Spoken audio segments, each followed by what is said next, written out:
Rangkaian Festival Olahraga Masyarakat atau Forkot pertama tahun 2023 yang digagas Komite Olahraga Masyarakat Indonesia Kormi Kota Bogor sudah dimulai.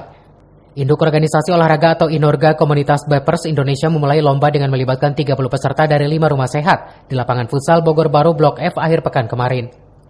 Sekretaris Umum Kormi Kota Bogor Boy Kusnan mengatakan rangkaian Forkot ke-1 ini sudah dimulai. Inorga Komunitas Bepers Indonesia menjadi Inorga pertama yang menggelar event dengan 3 kategori yang diperlombakan. Rangkaian Forkot ini bakal diteruskan Inorga Ikatan Langkah Dansa Indonesia ILDI di Botani Square, Asosiasi Senam Kebugaran Indonesia atau ASKI di Gelanggang Olahraga Semi Indoor Pajajaran.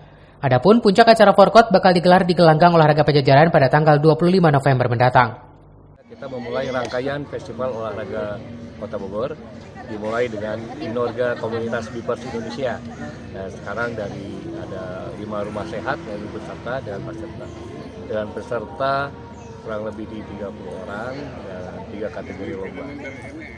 Jadi ini bagian daripada rangkaian Forkot dan insya Allah nanti ini mulai tanggal 18, kemudian lanjutkan tanggal 23 oleh Induk Olahraga ILDI di Botani Square.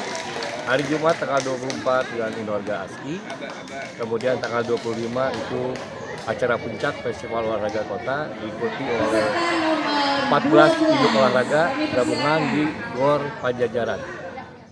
Kami KBI Cabang Kota Bogor, Komunitas Bepers Indonesia Cabang Kota Bogor, mengadakan perlombaannya kategori perorangan putra duduk, perorangan putri duduk, campuran putra-putri duduk.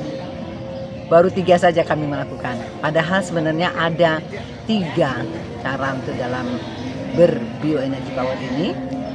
Gerakannya bisa posisi duduk, berdiri, dan bersila. Tapi kami dalam hal ini baru mengadakan perlombaannya posisi duduk saja. Dari Kota Bogor, Cevi Suryadi melaporkan.